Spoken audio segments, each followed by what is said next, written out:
Bruce Wayne hanya orang biasa yang penuh dengan rasa trauma dan dendam. Dia selalu bersembunyi di balik topeng dan menyebut dirinya Batman.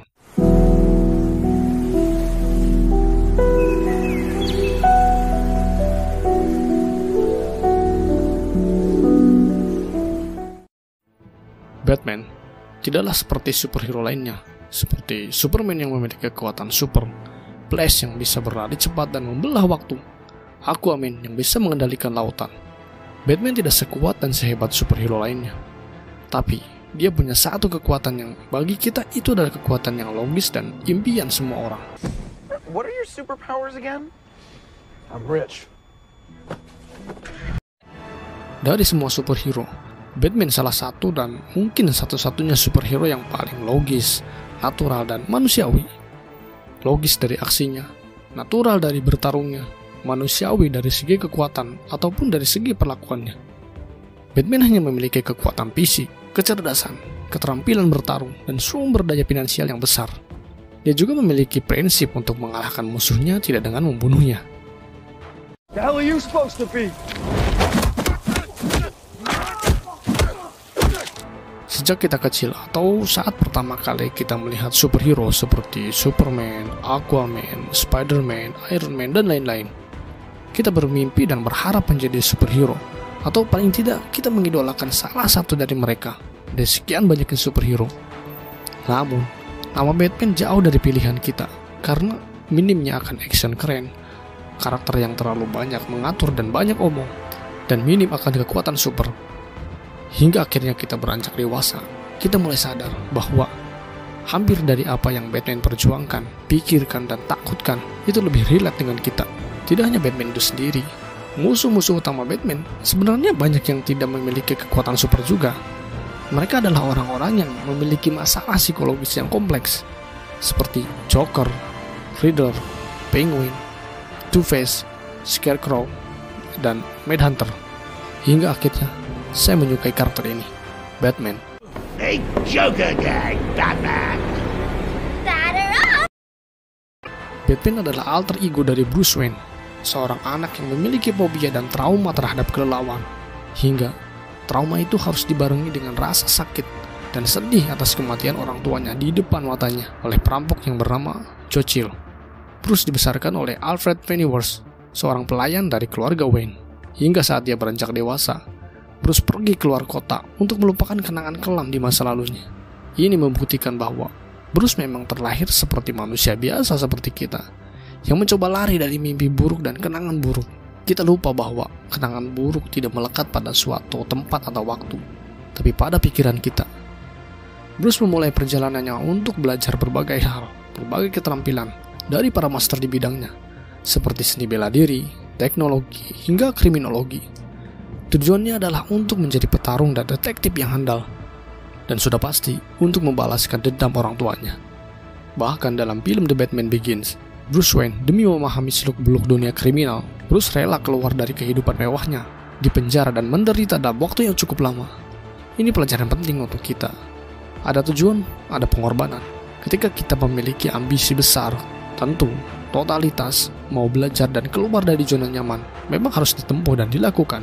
Sebelum Bruce meninggalkan kota Gotham, kota kelahirannya dan kota yang dia cintai, dia sadar akan korupsi di kota itu.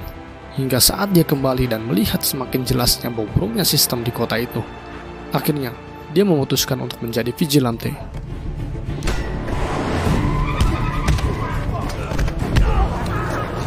Sebenarnya Bruce Wayne sangat beruntung memiliki Alfred Pennyworth, karena jika tidak, mungkin Bruce akan tumbuh dalam dendam dan menjadi orang-orang kotor lainnya, seperti halnya pejabat-pejabat korup di kota Gotham.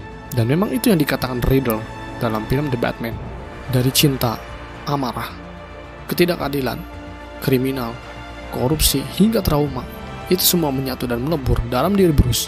Dia mengubah ketakutan menjadi kekuatan dan melahirkan identitas baru sebagai perlawanan akan rasa traumanya, yaitu Batman. I know you are Bruce Wayne. Coba kamu diam dan pikirkan sebentar. Bukankah cinta, amarah, ketidakadilan, kriminal, hingga korupsi itu melekat pada kehidupan kita, bukan? Kita semua bisa menjadi Batman. Batman hanyalah nama bagi orang yang ingin bangkit dari trauma, nama bagi orang yang penuh dengan keberanian. Hidup ini bukan soal kerja, cari makan, dan memikirkan masa depan, tapi apakah kita bisa berguna untuk orang lain, untuk tempat tinggal kita, untuk tempat kelahiran kita. Selama bertahun-tahun, Bruce mengasah kemampuannya dari semua bidang.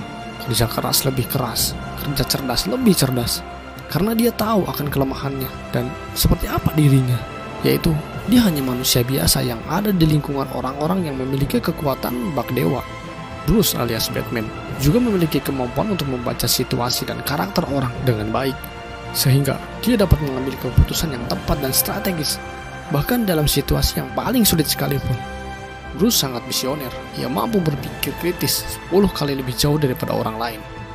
Terbukti, dia punya kemampuan merencanakan segala kemungkinan terburuk, dan dia juga tidak menutup mata akan ancaman yang datang malah dari temannya sendiri, para superhero itu sendiri. Karena kekuatan yang besar, akan datang tanggung jawab yang besar juga. Dan sedikit saja para superhero itu melakukan kesalahan atau dikendalikan oleh musuh, maka dampaknya akan besar bagi para umat manusia. Bruce bahkan sudah menyiapkan semua solusi dan jauh-jauh hari sudah memprediksi segala kemungkinan yang akan terjadi, menganalisa dan membuat database yang berisi kelemahan dan kelebihan setiap masing-masing superhero. Karena sebenarnya superhero dan villain itu sama saja. Hanya keadaan yang membuat orang super menjadi baik dan orang super menjadi villain. Jika dibalik, mungkin saja Superman malah menjadi villain dan Joker malah menjadi baik. Dengan cara ini, Batman bisa selalu siap menghadapi segala situasi yang akan terjadi. Dan dengan cara ini, Batman bisa selalu siap menghadapi segala situasi yang terjadi dan menjaga Gotham tetap aman dari ancaman. Hal yang dapat kita ambil dari sifat visioner dan antisipasi Batman adalah pentingnya mempersiapkan dan merencanakan dengan matang dalam menghadapi segala kemungkinan dan risiko yang akan terjadi pada kita, sekalipun jika itu datang dari sumber yang dianggap tidak mungkin atau kecil kemungkinan. Ini mengajarkan kita untuk tidak mengabaikan atau meremehkan potensi bahaya yang bisa terjadi, serta mempersiapkan diri secara baik untuk menghadapinya. Kita mungkin sekarang memiliki pekerjaan dan lancar-lancar saja, tapi kita harus ingat bahwa kehidupan ini seperti roda yang berputar. Sekarang kita di atas, tapi mungkin besok kita di bawah. Maka, antisipasilah hal ini, pikirkan dan rencanakan. Batman selalu beraksi dan bekerja di balik bayang-bayang dan kegelapan malam. Karena itulah, dia memiliki julukan The Dark Knight. Batman selalu melakukan segala demi kedamaian di kota tercintanya, Gotham. Batman jauh dari kata sempurna. Dia manusia biasa. Dia pernah terjatuh, terluka, kalah, dan dikeroyok. Dan dalam salah satu film, Batman pernah terjun dengan parasut dan dia gagal melanding dan akhirnya dia terluka. Sebagai The Dark Knight yang selalu bekerja di dalam kegelapan, dia tidak pernah mencari pengakuan dan pujian dari orang lain. Bahkan, dia seringkali mengambil risiko besar dan berkorban demi Gotham. Sebagai contoh, dalam ending film The Dark Knight, Batman memilih untuk dijadikan musuh oleh masyarakat Gotham dan dijatuhkan reputasinya demi menjaga integritas serta melindungi kota dari kehancuran yang lebih besar karena hancurnya kepercayaan masyarakat pada petinggi kota, khususnya Harvey Dent, yang pada saat itu sangat dikagumi dan dicintai oleh masyarakat. Batman mengambil risiko besar dengan menjadi buronan dan dianggap sebagai musuh publik demi menjaga kepercayaan publik pada sosok yang mereka kagumi. He's a silent guardian, a watchful protector, a dark knight.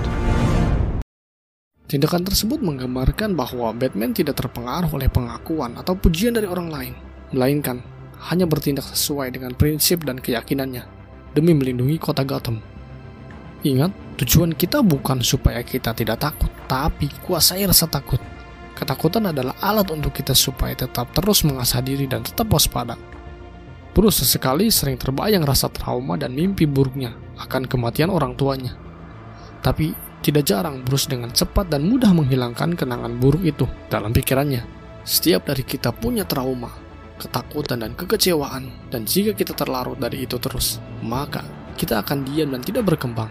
Kita hanya bisa duduk, merenung, dan dihantui oleh trauma dan rasa takut hingga kita mati. Jadi, bangkitlah. Musuh sebenarnya Batman dan kita sebenarnya sama, yaitu diri kita sendiri. Melawan diri sendiri, itu yang dilakukan oleh Bruce, hingga dia menjadi pemimpin di antara meta-human. Ketakutan, frustasi, kekecewaan, dan kegagalan adalah hal yang kita dan Batman sama-sama rasakan. Bayangkan saja, Batman bisa menjadi pemimpin di mana metahuman dan manusia setengah dewa berkumpul. Tentu, Bruce melakukan ini bukan dengan kekuatan, tetapi dengan willpower dan uang. Itu sangat masuk akal bagi kita. Jika kita sudah bisa mengendalikan diri sendiri dan memiliki kekuatan tekad yang kuat seperti willpower, kita bisa mengendalikan siapapun. Dan ini faktanya banyak. Hal yang bisa dibeli dan dikendalikan dan diperalat oleh uang. Tapi, Batman menggunakannya dengan cara yang baik.